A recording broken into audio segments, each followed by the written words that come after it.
So I had a subscriber send me this list of 100 questions that Christians are supposed to ask atheists about evolution. I guess it's supposed to make atheists look foolish, but in all honesty, it just makes the person who wrote this list look like a complete idiot. Most of the questions have nothing at all to do with evolution anyway. Still, I never turned down a challenge, so I'm going to take on this list of questions. Because 100 questions in a single video is just absurd, I'm going to break this down into 10 question blocks, and yeah, that's going to take a while. Sorry. I also can't promise that every question is going to be wonderful, so expect a mixed bag.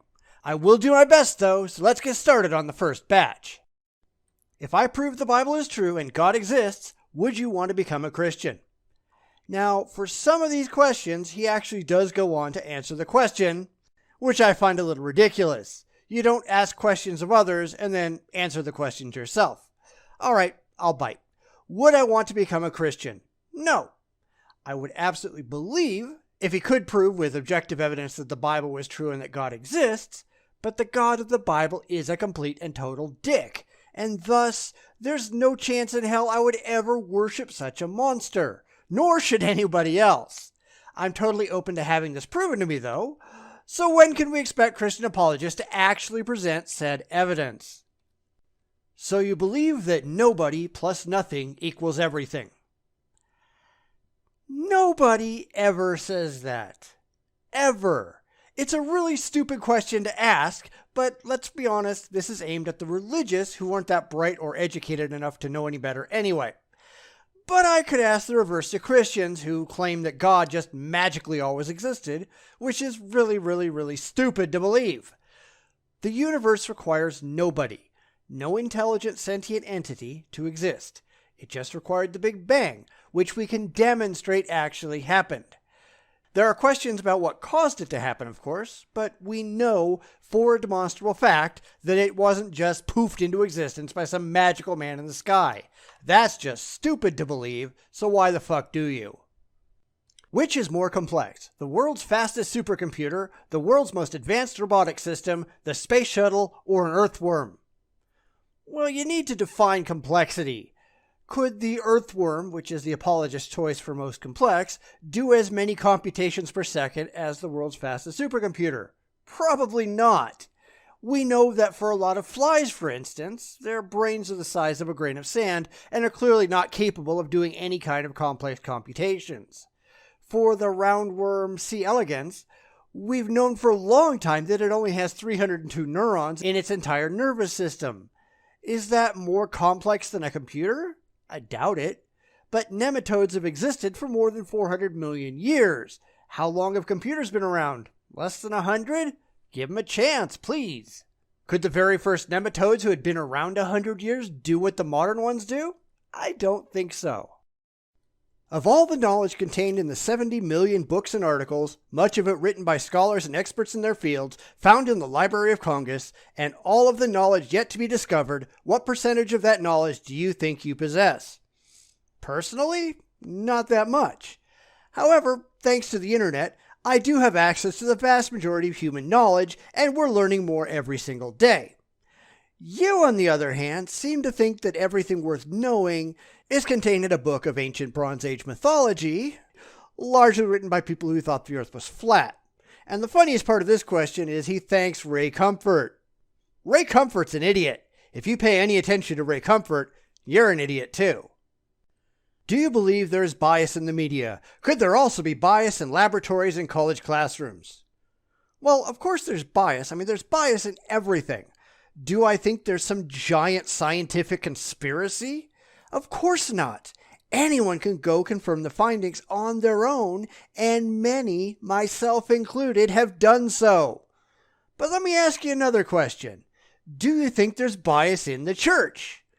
After all, scientists don't rely on evolution. Even if evolution went the way of the dinosaurs, they'd still have jobs. Can you say the same about priests and ministers and all the people employed by the churches? Would anyone still fill the pews if nobody believed in this nonsensical God of yours? Would they lie about this? I just don't know. Did you know that many prominent atheistic scientists admit to believing evolution even though they know it's not real? That's not even possible. Belief is not dependent on the will. You cannot choose to believe something that you're not convinced is actually so. Try it for yourself. Choose to believe that your God doesn't exist. I mean, really, really believe that God isn't real. Let me know when you've succeeded. I suspect it's going to be a long wait. What do you call someone like this? Now, following the previous question, he claims that George Wald, a Nobel laureate from Harvard, admits that he believes evolution even though he knows it's a lie. Of course, this claim is in and of itself a lie. In fact, it comes from a paper written by Wald in 1954 called The Origin of Life, in which he discusses the likelihood of life spontaneously generating. He found it to be unlikely in his opinion, but he was speaking more than 60 years ago and without the benefit of modern scientific knowledge, and he was making a point that spontaneous generation is unlikely, not impossible. You gotta remember, he also thought the Earth was only 2 billion years old, while we know now that it's more than twice that age. If the only example our apologist can find is one that's more than 60 years old and taken out of context, then our apologist is not just dishonest, but disgustingly so. What do you think this man's real problem is? Well, honestly, I'm wondering what the hell your problem is. After all, this was revealed to be a dishonest attempt at quote mining, and not even an original attempt, but one that's been floating around for many, many, many years. So too has the refutation, which anyone who is actually interested in the facts would have found very easily. But no, this kind of thing is ridiculously common in religious apologetics. I'm sure he just grabbed the quote from an apologetics website somewhere, didn't bother to verify its validity any more than the website he got it from did, and even once it is pointed out, he's not going to bother to go back and change his questions, because honestly, he doesn't care. He doesn't want the facts getting in the way of preaching to the gullible. And this becomes even clearer when he tries it again with his next non-existent question concerning Aldous Huxley. Apparently, this guy isn't clear on the concept of questions. He states that Huxley speaks for all atheists, whether they like it or not. Well, that's about as stupid as saying Adolf Hitler speaks for all Christians, whether they like it or not. Jeez, this guy's an idiot. Here's another invaluable insight on what can drive atheism. The question is, are atheists born or do they evolve? Well, here he just demonstrates he's got no clue what evolution is, which is no surprise to anyone. But yes, atheists are born. In fact, everyone, absolutely everyone is born an atheist without exception. Absolutely nobody pops out of the womb believing in any gods. It's only after they've been indoctrinated at their most innocent by parents and community members who are convinced they're doing the right thing because they too were indoctrinated that they start believing in absurd things for which there's no evidence. But guess what? More and more people are giving up on these ridiculous beliefs once they reach the age of reason because they're realizing that there's simply no evidence whatsoever for these ridiculous God beliefs. Wow, that was painful. I mean, I wouldn't mind having an intelligent discussion with a rational theist if I could ever find one. But I can honestly say I've never, ever, ever in my life met one. And by rational, I mean people who can step back and examine their beliefs objectively and non-emotionally and actually hold their own beliefs to the same rational, objective standards that we expect from everything else. But you know what they call people like that? Atheists. Okay, everybody, stick around. I'm sure these things aren't going to get any better. And apologists wonder why we laugh at them. They earn it with their own abject stupidity. I'll see you all for part 2. So here we go again, part 2 of our 10-part series on 100 questions that Christian apologists are supposed to ask atheists about evolution, except most of these questions have little to nothing to do with evolution, and an unfortunate number aren't even questions at all. But this reveals a major problem for this kind of apologetics. It's not honest, it's not truthful, it's all based on gotcha questions that no rational atheist would fall for. So in reality, they're not making these questions to actually ask atheists. They're making these lists to appeal to clueless Christians who would never actually ask a question to anyone. They'll just read through them, nod ignorantly, and think that a case has been made for their beliefs. Anyway, let's get on to our second set of 10 questions. You are walking along the beach. You see in the sand the words, "God loves you."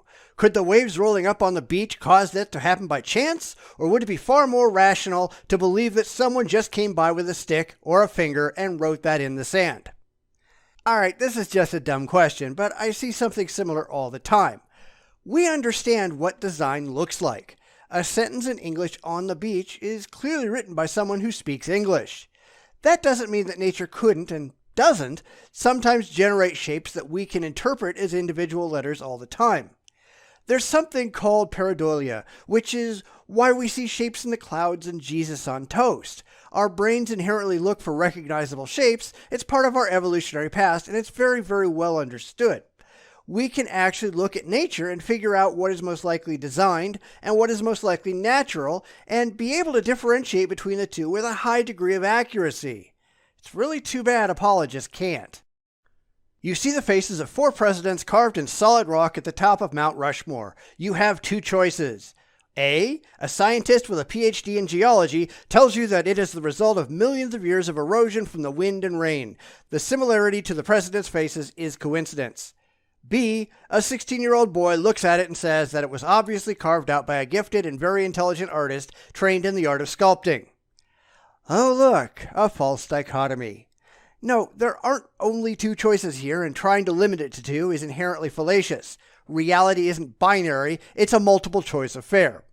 But again, as with the last question, we can identify with a fairly high degree of accuracy what is designed by humans and what is not. Nature sometimes even surprises us though, such as the natural Sphinx formation found in Pakistan that resembles the Great Sphinx at Giza, but was formed by the wind over several million years. Have you ever told a lie? Now, here he changes sections, and since I'm not doing this by section but by number, I'm going to leap around a bit from time to time. This section he labels morality, which has absolutely nothing whatsoever to do with evolution. But anyhow, have I ever told a lie? Absolutely, and so have you. So has everyone. I don't think it's possible to go through a day without telling at least a white lie.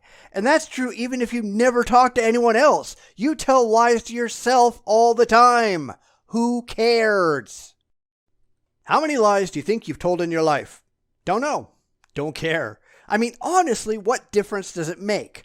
Lying is part of the human condition. Everyone does it, no one is immune, and I don't think society could even survive if people didn't lie. And that leads into his next question. What would happen to our world if everyone always told the truth starting tomorrow? Well, nothing good, although that doesn't mean anything because it couldn't ever happen. I mean, yeah, if for some weird reason everyone magically had to tell the truth all the time, society would break down. There would be constant fighting in the streets. Nation would go to war against nation without end. The human species would never get anything done. We'd all die. It would be horrible.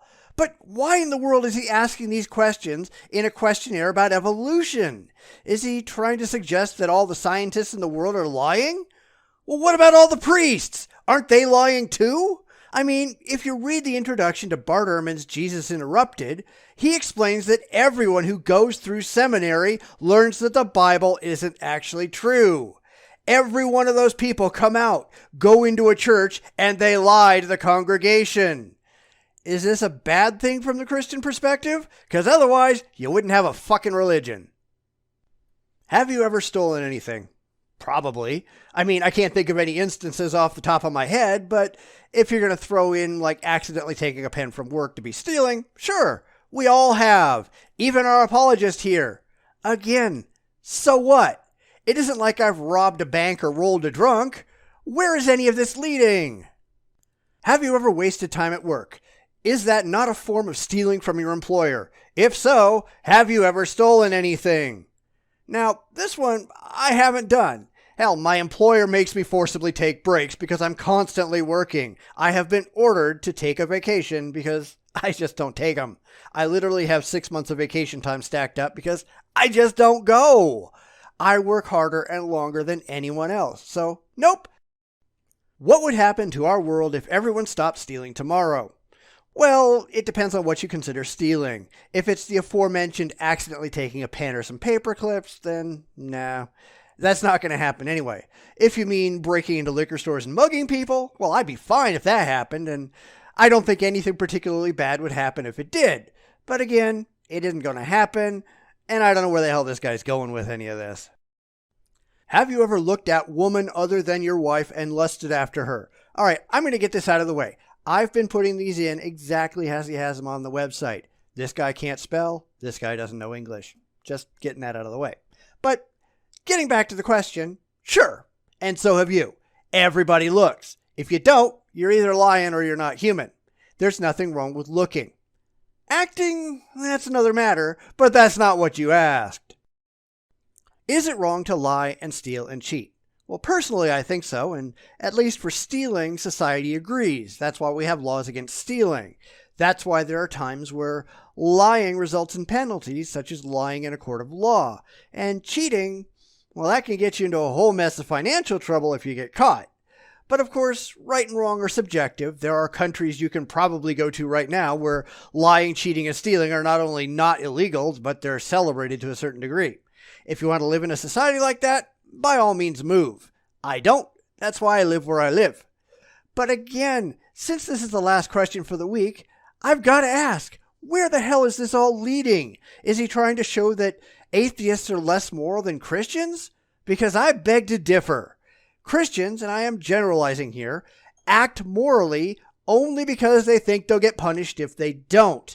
They don't refrain from stealing because it's wrong. They refrain from stealing because they think an imaginary man in the sky is going to burn them for all eternity if they do. Whereas atheists, and again I can only speak for myself, but I've talked to a lot of atheists who seem to think the same way. When we say something is wrong, it's because we've actually considered the social ramifications of our potential actions and decided that they cause harm. We're not doing it, not because we get punished, but because it actually hurts people if we do. And in my book, that makes us a hell of a lot more moral than Christians who are only acting because they don't want to get beat with the hell stick. Seriously, I don't get what he's getting at with the morality questions. And he's certainly not alone. I've seen lots of these questions for atheist lists that try the same thing. But this is supposedly specifically about evolution, and one's moral views have absolutely nothing to do with the evidence for evolution through natural selection. It has nothing to do with anything. It doesn't matter if the person who has the evidence is a bad person or not. The evidence is still there and isn't affected one bit by the moral views. But like I said, this isn't actually for atheists. It's for clueless believers who want to think that they've got any credible reason for their beliefs whatsoever, when in reality, let's be honest, they don't. It's to make the terminally stupid feel better about their asinine faith. Nobody would ever actually ask these questions of an atheist because they get their asses kicked from here to Boise. But don't expect honesty from apologists. I think we all know better than that. All right. See y'all for part 3. Welcome to part 3 of my ongoing series of 100 questions to ask an atheist, ostensibly about evolution, but most of them, at least so far, haven't been about evolution at all. But let's be honest, the vast majority haven't really been about anything worthwhile, and I fear we're in for more of that today as we finish out his section on morality. So without further ado, here we go again with another 10 questions this apologist thinks will blow atheist minds. Question 21. Do you think everyone knows it's wrong to steal, lie, and cheat? Well, clearly not, otherwise we wouldn't have jails full of people who've stolen and cheated, and we wouldn't have tons of liars. The fact is, society decides what will be right and what will be wrong within that particular society and crafts laws to reflect that decision. No successful society declares something wrong just because it's wrong. These decisions are subjective. Virtually all societies declare things wrong and illegal because they harm people. It's based on enlightened self-interest. You don't want someone to steal from you, therefore you don't want anyone stealing from anyone. You don't want someone to murder you, therefore you don't want anyone murdering anyone. This is how morality works in virtually all societies.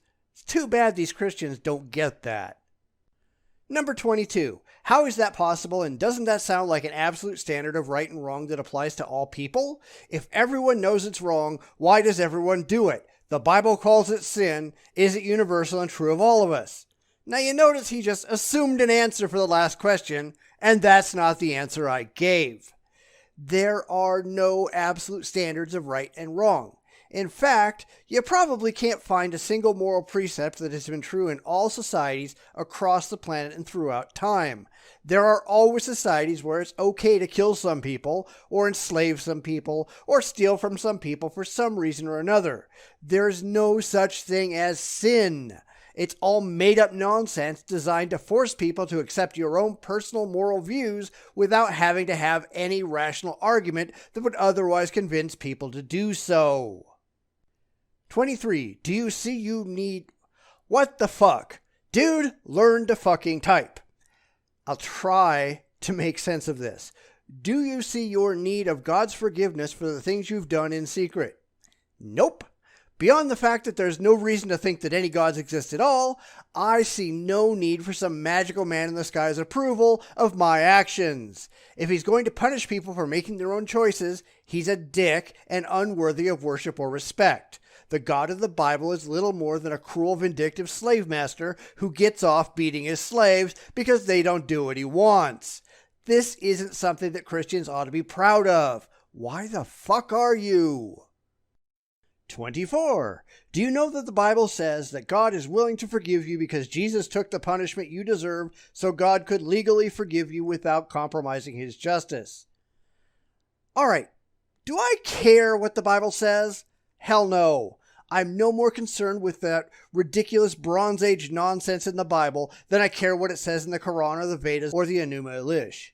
No one has proven that any of these books are factually true or that the claims made within them are worth paying the slightest bit of attention to. And if God can't compromise his justice, he's not all that all-powerful, is he? So why worship this pathetic excuse for a deity? 25. If there is no God, then there is no moral law. If there is no God, then life is meaningless and the world is an inexplicable riddle. But if you read the Bible and believe God, the history of the human race is satisfactorily explained. Does that make sense? No, that's ridiculous.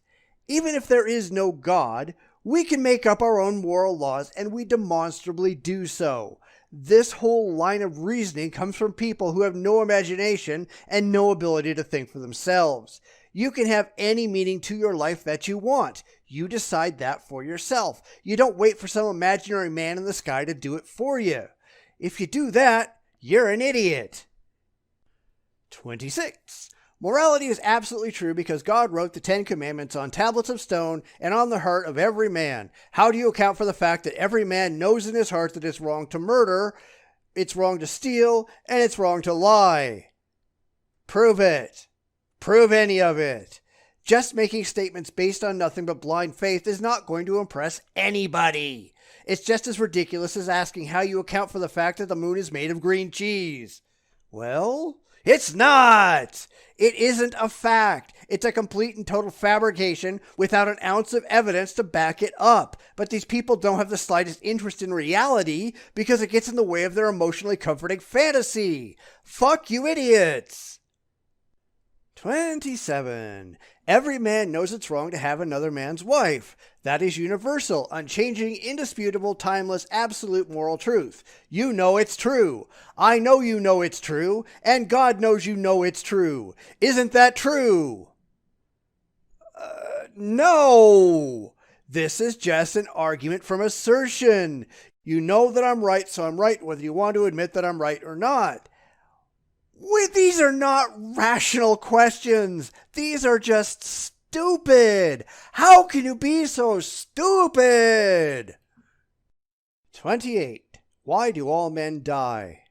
Because we do. Oh, and all women die too, of course. Everything that's alive dies. It's part of the circle of life. Now, I could go into the biological reasons for it, but I don't think this guy would understand a bit of it, nor care, so I'm not going to bother. And what does this have to do with evolution again? Moving on to 29. Try to imagine nothing exists. No Earth, Sun, Moon, stars, or galaxy. There are no elements such as carbon, hydrogen, nitrogen, or oxygen. No such things as time, space, or matter. No universe, no God. There is nothing. If there was ever a time when nothing but nothing existed, then what would exist now? All right, now we're moving on to another section. Thank goodness, because that morality section sucked. And this one's called Science. Although I suspect this idiot's knowledge of science is no better than his knowledge of morality. This question doesn't even make any sense. Try to imagine something, which, sure, I can imagine it, and then assume that it actually happened, and ask what would exist today if this imaginary state were real. Yeah. Next. And finally we come to number 30. If the material universe is all that there is and all that there will ever be, as Carl Sagan claimed, then why is the material universe governed by immaterial laws? Oh look, more gotcha questions. How unoriginal. Okay, I did go out and do a cursory look for quotes by Carl Sagan that sort of said that, and I couldn't really come up with anything. If anyone finds that, please send it my way in the comments. I did, however, find an interesting one from Cosmos, where he said, and I quote, "Every aspect of nature reveals a deep mystery and touches our sense of wonder and awe. Those afraid of the universe as it really is, those who pretend to non-existent knowledge and envision a cosmos centered on human beings, will prefer the fleeting comforts of superstition. They avoid rather than confront the world. But those with the courage to explore the weave and structure of the cosmos, even where it differs profoundly from their wishes and prejudices, will penetrate its deepest mysteries." That sounds kind of familiar, doesn't it? Anyway, as suspected, this idiot doesn't really understand science or much of anything else. The physical laws are not rules that matter and energy have to obey. They're descriptions of how matter and energy interact. There isn't this book of scientific laws that some cosmic cop carries around, handing out tickets to atoms and quarks that decide not to follow them. The whole idea is just stupid, but hey, it's a clueless Christian. What the hell do you expect? These questions are quickly becoming painful. I mean, it's clear this apologist has no basic education in anything but sticking his nose in the Bible. He has no clue about science, absolutely no knowledge of philosophy, but he's got a bloody PhD in, "it seems to me." This describes an awful lot of theists who haven't got any idea what they're talking about, but they've got no problem pontificating on whatever topic comes to mind based on their irrational and utterly absurd religious beliefs. Oh well, I think I'm going to have to go lay down. I've got a headache coming on, and there's still like 70 questions to go in this apologetic clusterfuck. I'll see you all next time. This is going to hurt. Oh look, it's time for part 4 of 100 questions to ask an atheist. Last time our intrepid apologist got out of morality and into science, and it became immediately clear that not only did he have no clue what the hell he was talking about, he almost certainly just copied all these questions from other apologetics websites that also didn't have a clue what they were talking about. Ignorance begets ignorance. The whole thing just turns into a giant religious circle jerk. So let's get jerking, okay? Question 31. How and when did life begin? Well, the oldest evidence we have for life is between 3.8 and 4 billion years ago, and well, we do have new evidence from the Jack Hills in Australia that may extend that back to 4.1 billion years. Now, how did life begin? That's a bit of an extensive subject for a short video, so I'm not going to bother. It isn't difficult to find that information with a simple Google search. We all know you didn't even try. One thing I will say is that it wasn't some magical man in the sky poofing everything into existence over a 6-day period. That has no evidence for it whatsoever and is completely fucking idiotic. 32. Do you believe in the resurrection of the dead? Nope. Zero evidence. When you're dead, you're dead. If you come back, you weren't dead to begin with. Next. 33. Can you explain the differences between a hypothesis, a theory, and a scientific law? Why, yes. Yes, I can. A hypothesis is an educated guess, something that seems to make sense with a cursory evaluation of the evidence. Said hypothesis is then subjected to rigorous testing. Those that survive, those continue, and those that do not, they're discarded. One or more successful hypotheses may be combined into a theory. A theory is our best currently available synthesis of ideas that explain a scientific observation. Valid theories have been shown to be reliable in all current testing, but they're also open to falsification, meaning that there is some conceivable way that they could be proven false. And a scientific law is one that generally explains a body of observations. Laws explain why a set of observations operate as it does. Theories explain how. Laws are falling out of fashion in science currently, so you probably won't see a lot of those in the future. Did that explain things to your satisfaction? 34. Can you explain the difference between microevolution and macroevolution?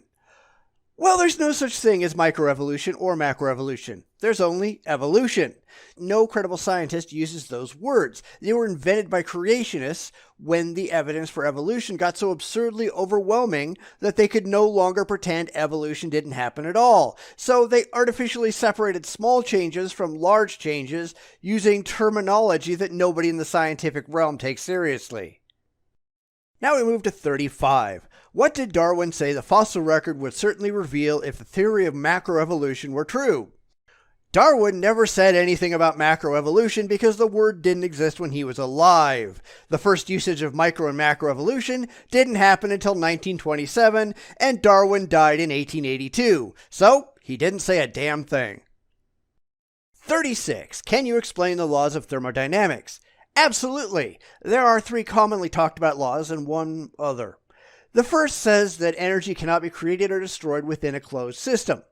The second says that entropy always increases within a closed system. And the third, which really never gets brought up in these creationist arguments, says that as the temperature of a closed system approaches absolute zero, entropy approaches a constant value. And of course, there's the zeroth law, which says that any 2 systems in thermal equilibrium with a third system are in thermal equilibrium with each other. Does that help you any? 37. Have the laws of thermodynamics ever been proven wrong? No, by definition. Any law that has been proven wrong is no longer a law. That doesn't mean the laws haven't been misapplied or that we haven't refined the laws over time. Science constantly changes as we learn more. Number 38. What is energy? Energy is the ability to do work. It can be potential, energy that's stored in some object that's available to do work, or kinetic, energy that's being expended to do work through the motion of said object, or chemical or nuclear. And there's lots of different kinds of energy, but you get the idea. 39. Why is it that the vast majority of us die between the ages of 40 and 80, no matter where we live or what we eat? Now that's actually kind of funny because the average lifespan in the West these days is 85 years. The vast majority of us don't die at age 80. And as science continues to advance, our average lifespan will continue to increase. Scientists predict that by 2050, the average life expectancy will be between 89 and 94 years. Further, the number of people who live to be over 100 doubles every 13 years on average. So this question is just wrong. And finally, number 40. What do we know about cells today that Darwin did not? Lots of things? Did you have anything particular in mind? I mean, Darwin didn't know anything about DNA, obviously, because it wasn't discovered until long after he was dead. It doesn't matter, though, because Darwin wasn't operating on the cellular level. He was operating on the morphological one. He was looking at expressed characteristics for which his work was perfectly adequate. But here's something that the crazy creationists seem utterly ignorant of. Modern science doesn't care about Darwin. We've got 150 years of scientific discovery that doesn't rely on Darwin at all. But this is something that creationists try to pull out all the time. They look at famous people in the distant past and point out where they were wrong. Okay, so what? Science is a constantly correcting process. We constantly reevaluate the ideas of the past to see if they still work with the knowledge of the present. And those that do survive. Those that don't get replaced. That's how science works, and it's sad that creationists are so completely and utterly ignorant of that fact. See, that's really where all these apologetic questionnaires go off the rails, because the people asking the questions don't have the slightest idea what the questions actually mean. They have no concept of the answers. They don't understand science, just like they don't understand morality. They don't understand much of anything. They're looking for these gotcha questions. They want answers that fail the, well, it seems to me test. They want their followers, the stupid, ignorant theists who don't know any better, to say, well, I don't get it, so it has to be wrong.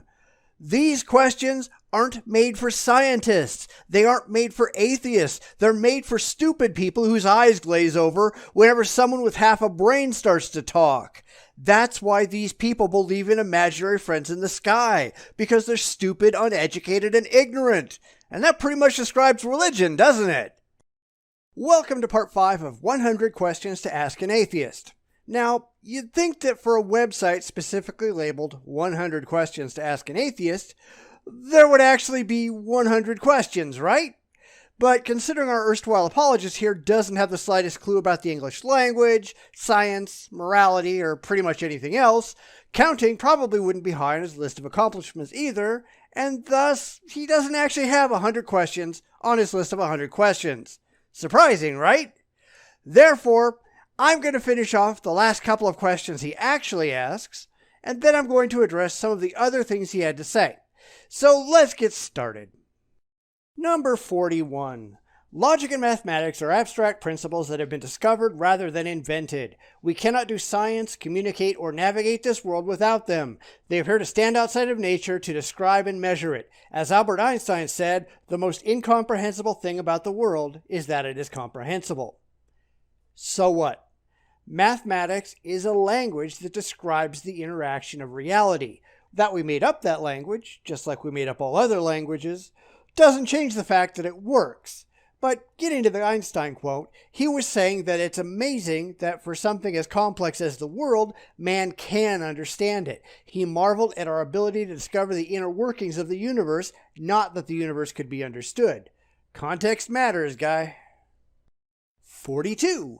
What is the source of math and logic? The existence of this remarkably fine-tuned universe aside, how is it that we have these languages of reality to so eloquently describe and interact with it? Well, the universe is anything but fine-tuned if you mean for life. The overwhelming majority of the universe is unsuitable for humanity to live in, and even large portions of our own planet are inhospitable without modern technology. Again, and I think I pointed this out previously, these languages are descriptive, not proscriptive. They describe what we see in reality. They do not force reality to operate according to our laws. The source of math and logic is experience, and it's a continual process that is refined over time. On to number 43. For more than 50 years, scientists from the SETI program have been using radio telescopes to send out radio signals across the universe, hoping to receive radio transmissions back. If these scientists ever received a radio signal with a pattern as simple as the musical notes from the children's song Twinkle Twinkle Little Star, How I Wonder What You Are, they would be unashamed, unabashedly, without fear or reservation, proudly announce to the world that they had positively identified intelligent life from outer space. Of course, this totally misunderstands how signs of advanced life would be detected. We're looking for radio transmissions, but radio travels very slowly in the cosmic scheme of things. Our own planet, which has been sending transmissions out into the cosmos for just over 100 years, and that means that our signals have reached, at best, just over 100 light years into the universe. Now, our galaxy is more than 10,000 light years across, and we're just one of billions of galaxies out there. Best estimates put the number of G-spectral type stars, of which our sun is one, within 100 light years of the Earth, about 512. That means that unless there is an advanced alien civilization in one of those 512 solar systems actively listening for radio signals, nobody in the entire universe would know we existed at all. Research, doofus. Try some. 44. Do you think this could be the missing link? And then he puts up a picture of Dawkins as a chicken. No, moron. No more than Ray Comfort's crocoduck. But only an idiot that has no clue what evolution actually is would make such an assertion anyhow. Besides the fact, there's no such thing as the missing link. There's lots and lots and lots of missing links because between everything that's born, every different species, there's a link. And unless you find 100% of every fossil ever in the history of the Earth, there are going to be some that are missing. Dumbass. Now, I never go through these things and pre-watch or count ahead. I want my reactions to be fresh and real, which is why I didn't know that his 100 questions would actually work out to 44 questions. I've been going by his actual numbered questions though, which he starts renumbering in each section, but as I mentioned in the first video, he also tries to answer some of these questions, and in his answers, he does go through some other questions that I hadn't considered. So I'm going to go back and try to look at some of these additional questions and maybe revisit some of the questions I've already looked at. So here we go. So at the very beginning of this, the very first thing he says before he even starts asking questions is this: isn't science something that can be observed and repeated? Then within that framework, what evidence is there for macroevolution? I'm not talking about adaptation, small changes within a species, but for one species becoming another. If macroevolution is true, there should be thousands of intermediate life forms all around us. Can you show me just one example? Now, I've got no idea what macroevolution is, and as I said, there's no difference between micro and macroevolution. Those are terms that are not used in the scientific community, but the answer is yes. Every species shows direct morphological and genetic similarities to those that it is most closely related to. Humans and chimpanzees, for example, share more than 98% of our genes. We're less than 2% genetically different, and now that we're mapping genetics, we're finding links between species we had no idea were so closely connected. There are thousands of intermediate life forms. Every single fossil is an intermediate life form between a previous form and a later form. This is basic science, which he clearly doesn't understand. So we get back to the section on logic, where in question 4, he expands on that question where he thanked Ray Comfort. How much knowledge do you have? He asks several additional but equally stupid questions, starting with, what percentage of the universe have you explored? Personally, not a whole lot. As a species, though, we've explored a significant portion. But Christian apologists have explored no more, and statistically a whole lot less than scientists have. Yet they claim to know things that they can present no evidence of, while science has evidence for every claim that it makes. So, who's more reliable? Sure the hell isn't religion. Next, he says, for someone to say that God does not exist, wouldn't they need to be omniscient? Well, that's true if you are actually making the claim that gods do not exist. But very, very few atheists ever say that, and for those that do, it's typically for those gods that are logically contradictory and simply cannot exist as stated. Instead, we say we have no reason to take the existence of God seriously because there's no objective evidence to support their existence. If you'd like to present such evidence for us to independently study, feel free, but until you can do so, all the religious are doing is presenting unsupported claims that we have no reason to take seriously. We're not saying you're wrong, we're saying we don't believe you. The following question is largely an extension of the last, and I already answered it, so. Then he goes on to say, since you cannot do that, doesn't that make you an agnostic rather than an atheist? No. An atheist is someone who doesn't believe in gods.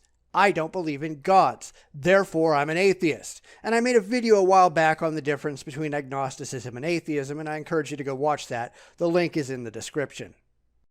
And finally, he says, so then, wouldn't you agree that there's no such thing as an atheist? Well, only if you have no idea what an atheist is, which is clearly the case here. I honestly think these people have made atheists into such a ridiculous boogeyman that they don't care if there are people out there who don't believe in their gods, so long as they aren't attaching the word atheist to it. Even if I did call myself an agnostic, that doesn't change the position that I take or the reasons why I take that position. I mean, what difference does it make what label I use when I disbelieve your claims for entirely rational and well-supported reasons? Fear of a word doesn't change the ridiculous nature of your beliefs. So I'm going to stop there this time. How anybody could fail so miserably, either at counting or at organization, is beyond me. Absolutely none of these questions that I've addressed so far have been at all worthwhile. The only thing they've made me think is how this person has enough functioning gray matter to operate a keyboard. If he'd used 1/10 of the effort he made to produce this website on actually doing research, not only would he not have bothered, he'd be an atheist. But that describes virtually all apologists. They spend more effort hiding from reality than they do finding out what reality is actually all about. They spend more time believing fantasy books are real than they do actually doing research about discovering the truth. Truth doesn't matter to them. Only feeling good about comforting lies does. And that, as I've said many times before, is nothing to be proud of.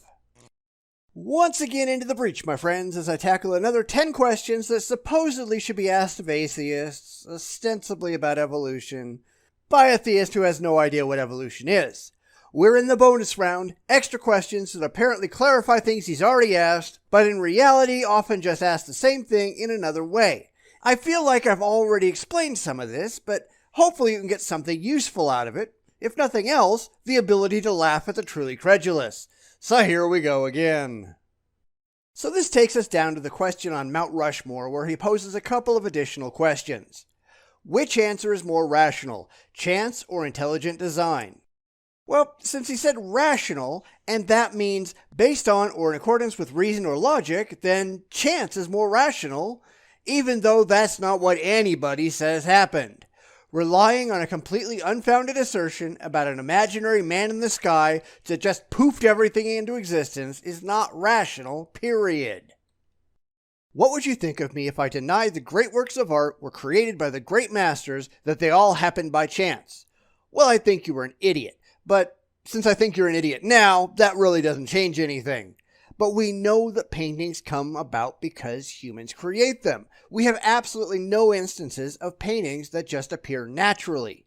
As I said before, we have lots of expertise in determining the difference between something natural and something man-made, and that comes from thousands of years of observing nature. But in all that time, we've never once observed an actual God. Not once. Why is that? When you see a skyscraper like Sears Tower in Chicago, isn't that empirical proof that there was an designer and a builder, even though you've never seen him? Well, we actually do know who designed the Sears Tower in Chicago, and there are plenty of pictures of him doing it. Because skyscrapers don't come from nature, they demonstrably come from humans, we know how this works. When do you think you're going to get around to demonstrating that a God actually exists? Think about what you are seeing in this picture. How does that logic also not apply to this system of sun, moon, and stars?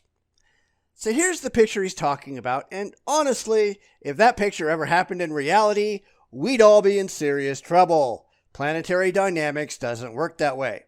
But all these questions keep coming around to the same thing, and I hate to be repetitive. We know the difference between design and nature. This is nature. There's no reason to think there was a designer at all, and the religious have certainly not managed to provide any evidence that any such designer actually exists in reality. Can you honestly say that you believe this system so vast, complex, and orderly could have made itself?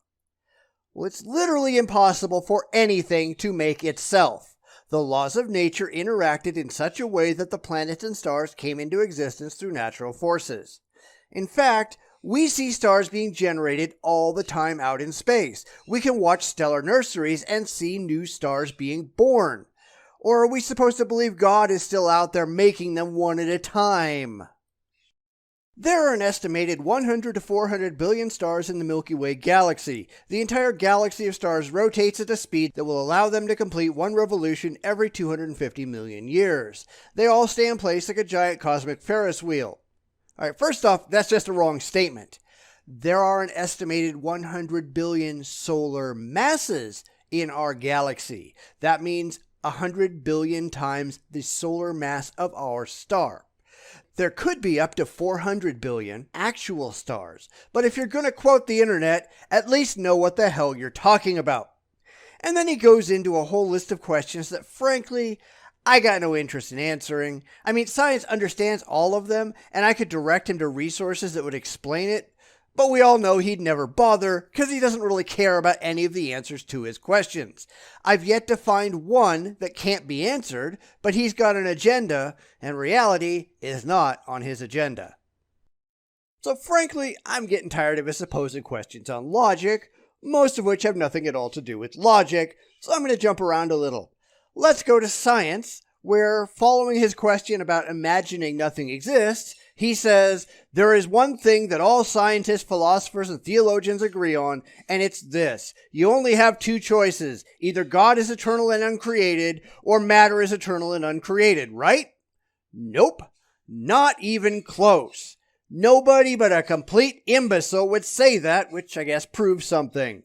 That's a false dichotomy. There aren't only two choices, and most scientists say nothing about God. Einstein's theory of relativity, which is a mathematical equation, math being a perfect science, provided proof that the universe and time itself had a beginning. Since we know that nothing comes from nothing, what option does that leave you?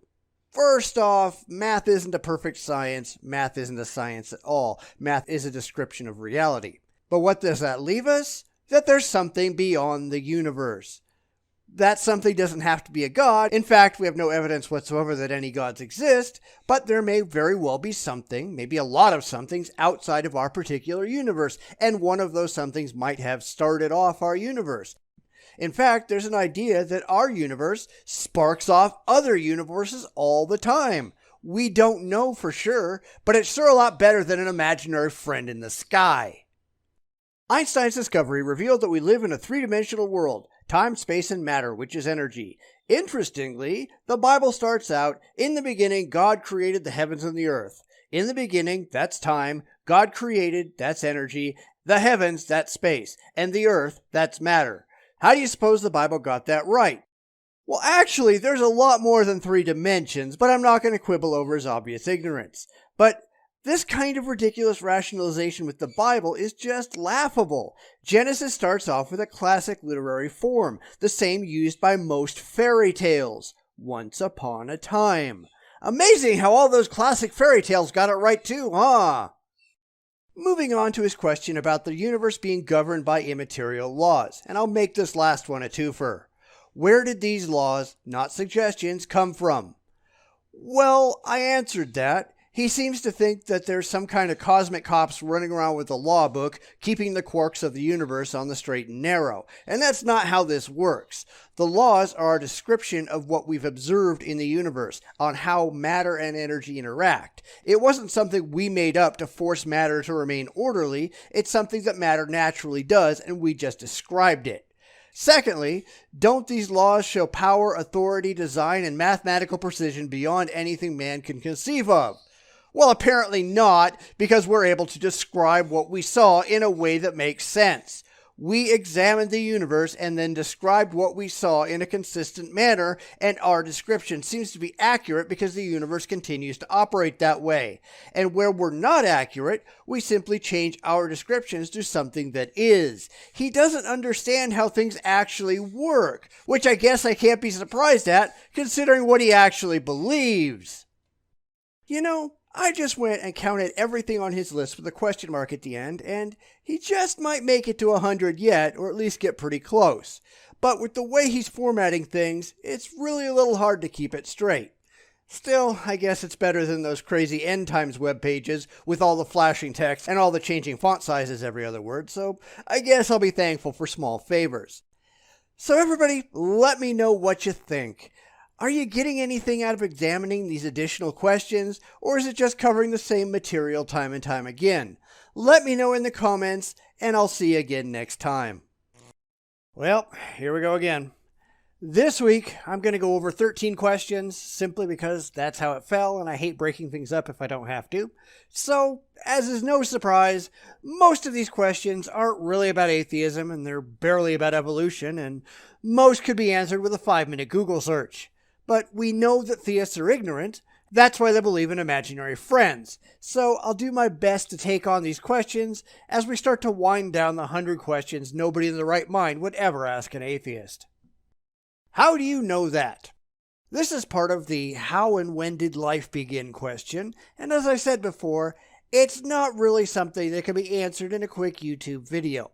I really have no interest in doing so anyway. I mean, I stopped engaging in creationism debates years ago because no matter how thoroughly you explain things to apologists, they're not going to pay any attention anyhow. Therefore, it isn't really worthwhile wasting my time to explain things to people who really don't care. I will recommend a book though, one that I think spells things out in very basic and easy to understand terms. Evolution and the Myth of Creationism was written back in 1990 by Dr. Tim Barra, professor of evolution, ecology, and biology at Ohio State University. Read it. It will explain everything, even though you're not going to pay any attention. What existed before that? Well, I'm assuming you're talking about the Earth, and before life evolved on Earth, there was a lifeless Earth. Or was there something more that you wanted to know? If at one time nothing existed, how could anything exist now?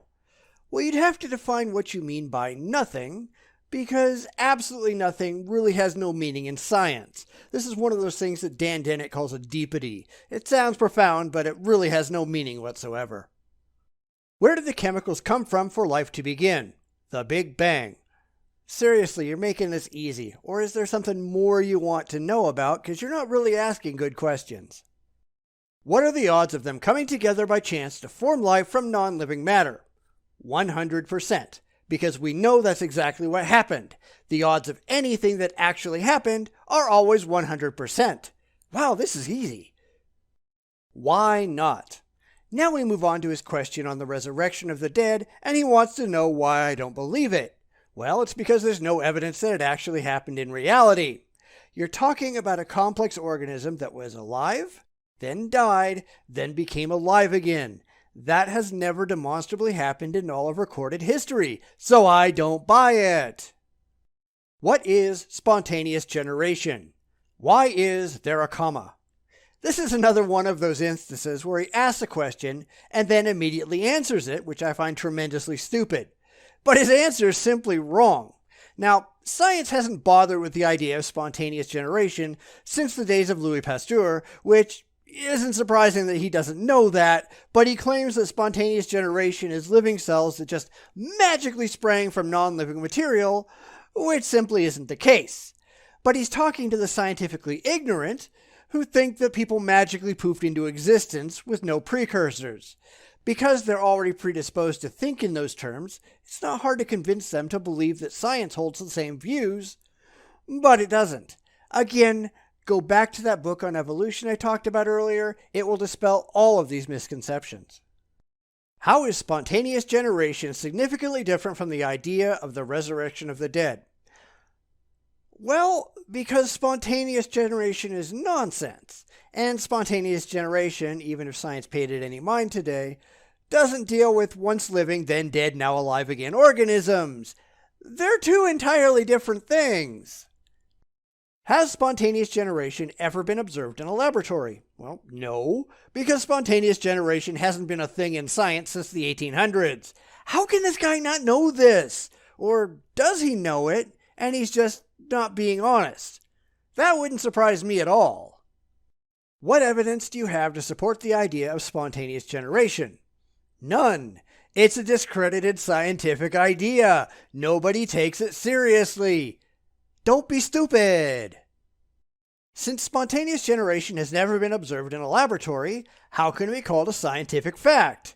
Well, nobody thinks it's a scientific fact except you, and you're an idiot. And this is really where I think he's being dishonest, because he says it's never been observed. Well, if it's never been observed, and we know that, then the science doesn't take it seriously, because that's how science works. What the fuck's wrong with this guy? Since it requires faith to believe that, how is that significantly different from religion? Well, nobody believes that. There's no faith whatsoever. Nobody in the scientific community takes the idea at all seriously. You're just being a lying asshole or an ignorant prick. Take your pick. If scientists ever were successful in producing a living cell from non-living matter, wouldn't that only serve to confirm that intelligence was necessary to produce it? This is one area where I see more than a little dishonesty from the creationist side. Although I'm not going to accuse our intrepid apologist here of intentionally being dishonest because he hasn't specifically done this. However, I do see creationists saying that evolution can't be true until we see scientists create life in a lab, but if scientists create life in a lab, then it wouldn't be proof of evolution, it would only be proof that intelligence is required to create life. You can't win. They demand things and then use the things they demand to discredit the idea of evolution. Luckily, it doesn't matter what they demand.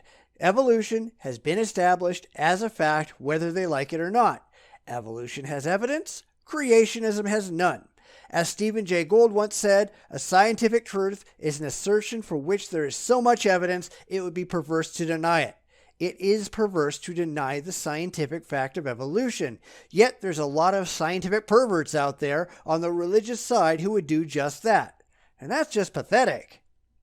So that's another 13 questions down and not a whole lot to go. This is exactly why I don't take creationists and religious apologists seriously. When you look at what they're actually saying, it's clear they have no clue what the hell they're talking about. Anyone with a high school education should know that spontaneous generation is nonsense. But here we have someone taking it completely seriously, as though science never changes. Of course, that's a religious sentiment. It's not true at all of science. But as I said before, and I will say again, this apologist isn't actually writing questions to ask atheists. He's writing questions to impress the clueless theists who just don't know any better. It's dishonesty from question one. And that's all the religious can manage.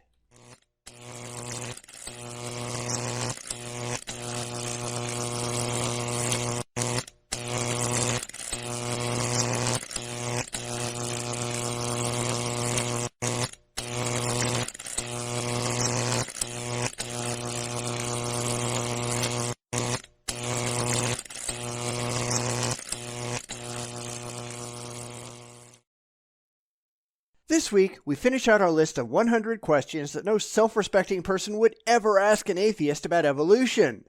But that brings up an interesting point. Why would you ask an atheist any of these things? Why wouldn't you just go ask a scientist? Now granted, the overwhelming majority of scientists are atheists, but that's not how this series of questions is constructed. It makes no sense, but then again, this is Christian apologetics we're talking about. You can't expect it to make sense, can you? So here's our final 13 questions, and away we go. What scientific evidence is there that macroevolution has ever occurred? Well, as I keep saying, there's no such thing as macroevolution. There's only evolution. Evolution is absurdly well supported. It's perhaps the best supported scientific theory in all of the biological sciences. Now, I'm not going to get into the evidence here. As I said last week, go get that book by Dr. Tim Barra, and it's going to explain the evidence in broad strokes in simple to understand language, which, let's be honest, is what you people need. Can you provide one observable example of macroevolution occurring today? Well, no, because there's no such thing, but you ought to know that by now. Why don't we see hundreds and even thousands of transitional forms of animals or humans walking around today? Well, we do. Every single living being is a transitional form of sorts. Every living thing has mutations that render it outside the baseline for that species. There's no such thing as a perfect human or a perfect cow. Whether those mutations are useful or beneficial and carry on to the next generation or not depends on the individual mutation. But we're passing on all of our genetic imperfections to our children. That's the very basis of evolution through natural selection. If man evolved from apes, then why do apes still exist? This is still one of the stupidest questions ever. We didn't evolve from apes. Apes and humans evolved from a common ancestor. This is like saying if you and your brother evolved from your parents, why does your brother exist? Any apologist who asks this question is a complete fucking idiot. Since macroevolution has never been observed, how can it be taught as science? Well, it has been through the fossil record. Large biological changes happen over long periods of time, far too long to see within a single lifetime. Now, it is possible to a certain degree in some short-lived species, and we have seen it there, but every time we point out these observations, apologists want a cat to turn into a whale or something stupid. These people have ridiculously unrealistic expectations. Isn't it true that Darwin said, in essence, that his theory of macroevolution would stand or fall on what the fossil record would show? Well, as I pointed out before, Darwin never said anything about macroevolution because the term wasn't even coined until long after he was dead. But in the spirit of the question, the fossil record does bear out that sentiment. The fossil record is a fantastic map that shows, without question, that this so-called macroevolution has and continues to take place. How do you account for the fact that there is virtually no fossils showing any intermediate forms? Intermediate between what and what? Evolution has no goals. We are a product of evolution. We are not a goal of evolution. Human beings were never planned. We just happened. And whatever ends up replacing us, that won't be planned either. That's just going to happen. You people don't know what the fuck you're even talking about. Isn't it true that the fossil record reveals fully formed kinds in their own right? No, because there's no such thing as a kind. It does show functional creatures, nothing more. Some are more successful in their ecological niches, and some less so. That this question is being asked at all just proves that our apologist doesn't even have a high school knowledge of the subject, which is no surprise. They probably never graduated from a legitimate high school. How do you explain the clear contradiction between the laws of thermodynamics, which are among the most well-established laws of science, with the theory of macroevolution? We'd have to point out these clear contradictions, of course, because they don't exist. But what I suspect is going on here is a confusion over the nature of the laws of thermodynamics, particularly in regard to the idea of open and closed systems. See, there's this big ball of fire in the sky, the sun.